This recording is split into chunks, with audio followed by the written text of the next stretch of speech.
Okay, hello, welcome back to another reacts video. I love doing these, I hope you do as well. I hope you enjoy watching them. Obviously, every Tuesday and Friday, 6 PM UK time, these are out. Anyway, today we are watching 20 Fortnite tips to dominate every fight. Remember, the link to this video will be in the description, and I'll say that at the end again because it's not my video. Anyways, let's get straight into it. Oh, that didn't work. These are my 20 pro tips 20 to pro help you be tips. the best fighter in Fortnite. If you want to be Just any make sure good at I'm not Fortnite, muted. you I'm not need to muted, be okay. able to fight. And it's not all about triple edits and flashy mechanics. Some of the absolute best fighters in the world use the most simple mechanics. I'll be showing you 20 pro tips Very in that your are face, going to help guys, you really. win more fights. Feel Tip quite number 1. overstimulated in Let's a way. start with baits. Fortnite players are so predictable. When I drop down on a box, I'll pull out my pickaxe and then immediately switch back to my shotgun. So many times, players will just open up an edit as soon as they see you drop down, expecting you to hit the wall. And that's why showing them your pickaxe and then switching straight to your shotgun will get you an easy shot. Tip number 2. Another great I way might to try bait that. opponents is to instantly reset edits. This can be done both defensively and offensively. Let's say there's a player boxed up. You take their wall, then instead of opening an edit for a shot, you open an edit and then immediately reset the wall. And 9 times out of 10, the opponent will shoot at you and break your wall. All you need to do is hold the wall to claim it back, or you can time it and shoot them right after the wall breaks. This is going to give you a big chunk of damage. Tip number 3. This tip I'm about to share with you works way too often. When I'm in a fight, I'll leave a wall open on purpose, like you can see here, and the player will always try to drop on that wall. And because I'm baiting the player with this, I place the wall actually before never they thought can, to do and that. then I quickly box them. This turns it into an easy and quick kill. Tip number 4. This is what I like to call the cone slide. If you don't already know what this is going to be an absolute game changer. So if you didn't know, you can actually put cones under walls. If there's an opponent on ground level without a cone in their box, look right below the wall and place a cone. This move right here is going to take a lot of practice. You got to sit in creative and practice this until you get it down every single time. And most of the time when you do this, the opponent will freak out. And then you can easily take the wall from him. And of course, since you already have a cone in their box, you control the fight. Tip number 5. Just like I mentioned in the last one where you can place cones under walls, you can also place cones over walls. Cones have the furthest reach of any build type. When you're standing in a box, open up your cone. Then put your crosshair right on top of the wall and build a cone. Of course, this is much easier when you have a cone already placed in your box, so you have that little bit of elevation. And there is so much that you can use this for. Tip number 6.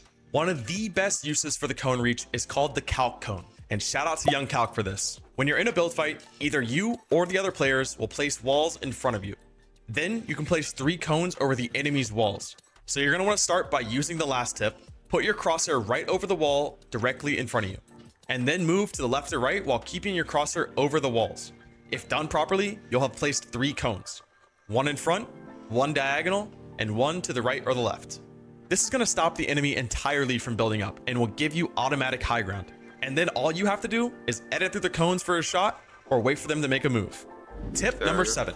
You have to stop being so predictable. Most players will do the exact same thing. Box up, make a peanut butter or window edit, and go for a shot. And everyone is expecting that. While this might not always be the best edit to make, it's important to switch it up from time to time. Try doing a bottom corner edit or a top row. Being unpredictable is just as important as your aim, especially when you're fighting the same player over and over again. Tip number 8. The next tip is another way to be unpredictable. Never double pickaxe. When actively fighting another player, the easiest way to pre-fire somebody is when they double pickaxe your wall. We've all played this game for long enough to know the timing on a double pickaxe. Hit my desk. So when you're attacking the wall, just don't do it. There are so many different ways to switch it up. You can pickaxe and then pull out your burst.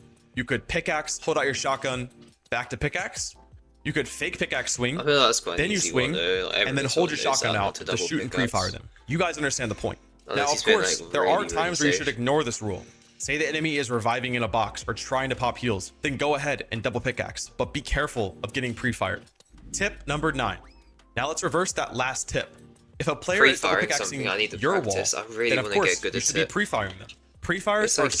It's easy to practice it in creative, but then it's like you have different ping and more delay in an actual game. That's the problem with practicing pre-fires in creative. Super important to slow down pressure or turn the tide in a fight.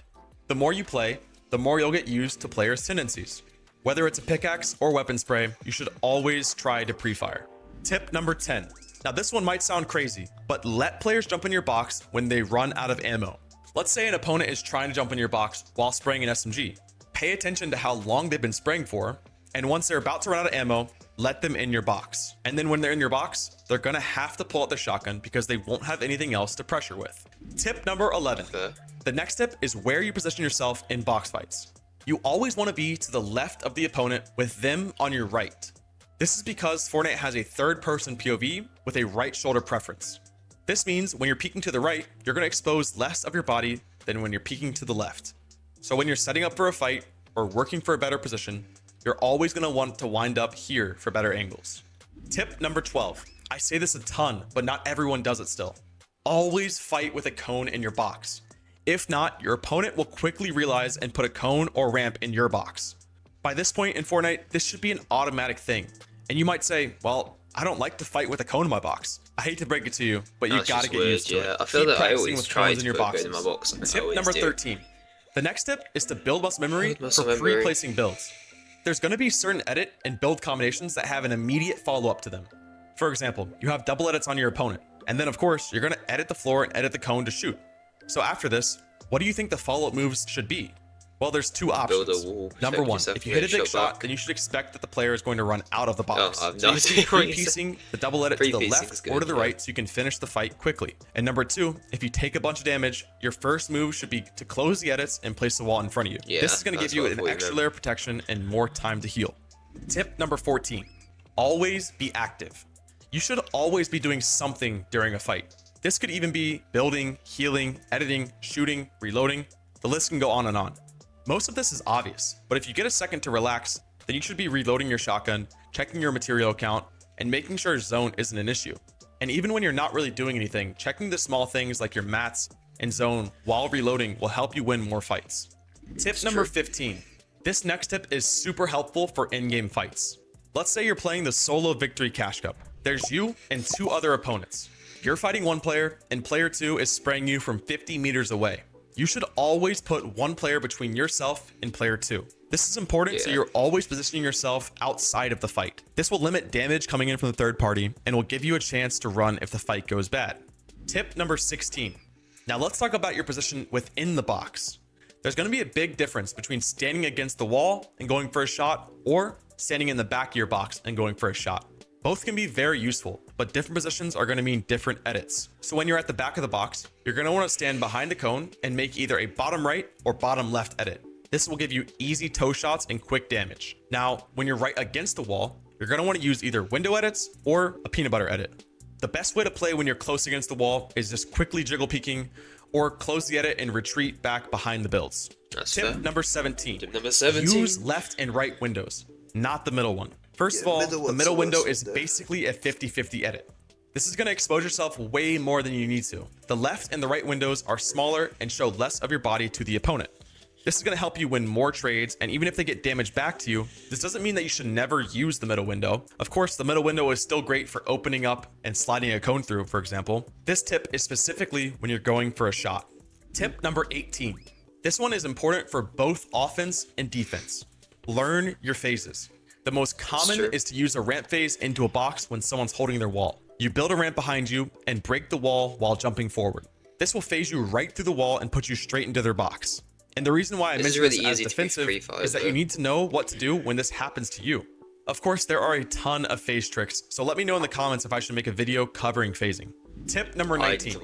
Our second to last tip is going to get you in the habit of building high walls. In one of my most recent videos, I go over specific uses for the high wall, but in general, they're great for controlling pieces ahead of yourself and opponents in build fights. Like we talked about earlier, the reach of cones is extremely important for catching enemies. The high wall has a similar use.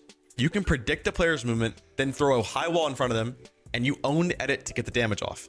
It's all about piece control and being able to get those builds that your opponent can't. I need to start doing high walls, I think. Before I share this last tip, I just want to thank you so much for watching. If you have any questions or you want to learn more, I'm always available in my Ceases Thesis Discord. We do regular VOD reviews every single Tuesday, money customs, and I'm always answering your questions. So the last tip is to fight players that are better than you. It is so easy to just absolutely destroy one of your friends, but it isn't always going to help you if you're just killing them every time. This might be a good warm-up, but you have to challenge yourself if you want to get better. Fighting a better player is going to help you learn new things, force you to think while fighting, adapt to different play styles, and help you work on good habits. If you can't find a player better than you to fight, well, you're probably lying. But if that's 100% true, then you might be the greatest fighter alive. And even if you are the GOAT, you should always be fighting different players to change up your practice. I promise you that if you implement these tricks, you'll become a better fighter. The deeper your bag is, the more dangerous you become. Thanks for watching, and I'll see you. Thank you for watching. Video link is in the description. I really hope you enjoyed this one. Obviously lots of Fortnite, but I am just a Fortnite person, so I thought I need to react to Fortnite videos, just like what I watch normally anyways. Thanks for watching, and I'll see you in the next one. Goodbye.